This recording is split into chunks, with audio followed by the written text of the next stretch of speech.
Baik, Assalamualaikum warahmatullahi wabarakatuh. Perkenalkan, nama saya Novira Amir NIM 180161203 akan mempresentasikan tentang artikel analisis kesalahan berbahasa teks persuasi siswa kelas 8 SMPN 14 Koto.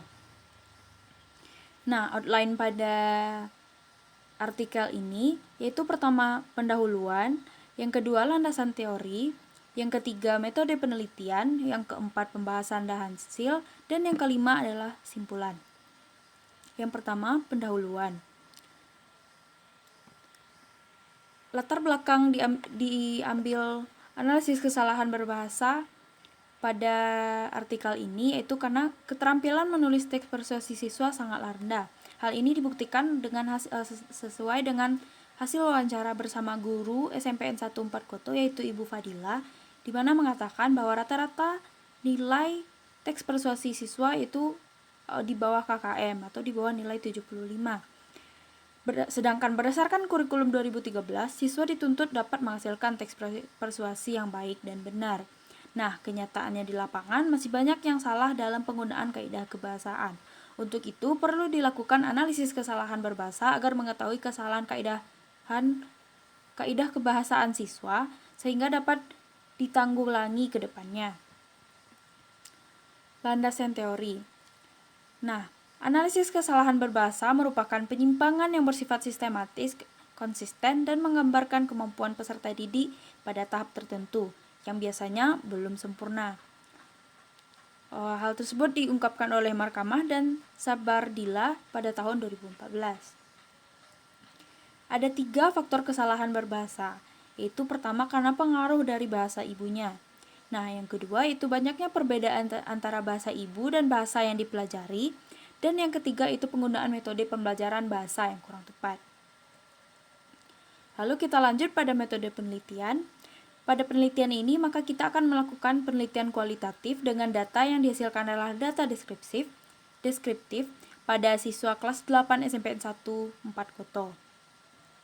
Nah, di sini peneliti menggunakan data hasil uji tulis dari siswa, yaitu uji tulis teks persuasi yang telah dibuat sebelumnya, lalu dilakukan analisis pada teks yang telah dibuat siswa tersebut. Nah, dari situlah peneliti mengambil dan mengobservasi kesalahan bahasa yang dilakukan oleh siswa.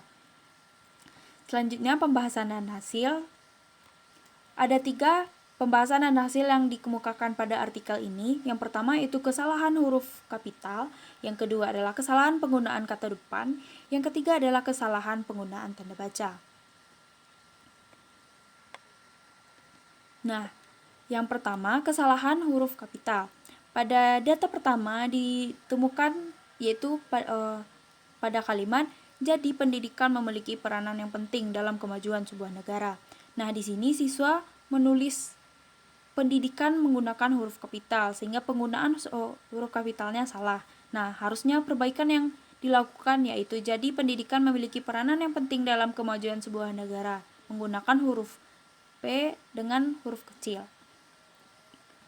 Selanjutnya, kesalahan penggunaan kata depan. Dari data 2 yang ditemukan, salah satu contohnya yaitu belajar merupakan interaksi guru dan anak murid di sekolah maupun di luar sekolah. Di sini siswa menulis di sekolah tanpa ada spasi dan di luar tanpa ada spasi. Padahal kata di sini berperan sebagai kata depan. Seharusnya diperbaiki menjadi belajar merupakan interaksi guru dan anak murid di sekolah.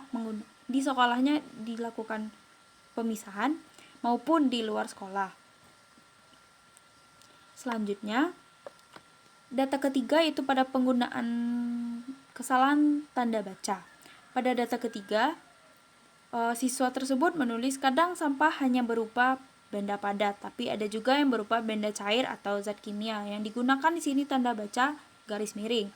Hal tersebut tidak boleh dilakukan sehingga perbaikan yang dilakukan yaitu kadang sampah tidak hanya berupa benda padat tapi juga ada yang berbentuk cair atau zat kimia, maka tanda baca garis miring tersebut digantikan menjadi kata atau. Nah, data keempat yaitu sebenarnya sampah ini masih bisa didaur ulang. Di sini siswa menggunakan angka 2 sebagai pengulangan. Seharusnya hal tersebut tidak dilakukan, maka perbaikan yang harus dilakukan yaitu sebenarnya sampah-sampah ini masih bisa didaur ulang. Nah, sampah tersebut harus benar-benar dituliskan. Kesimpulan.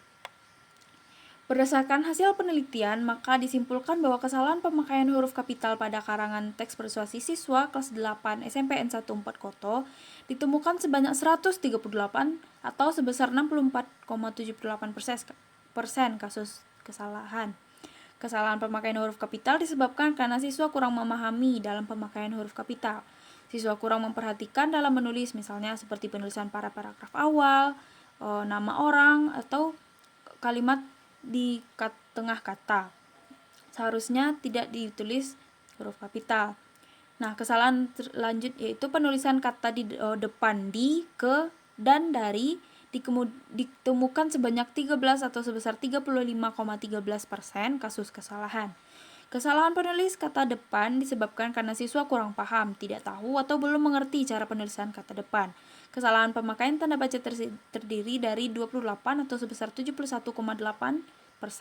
Kesalahan pemakaian tanda baca titik 14 atau sebesar 42,42%.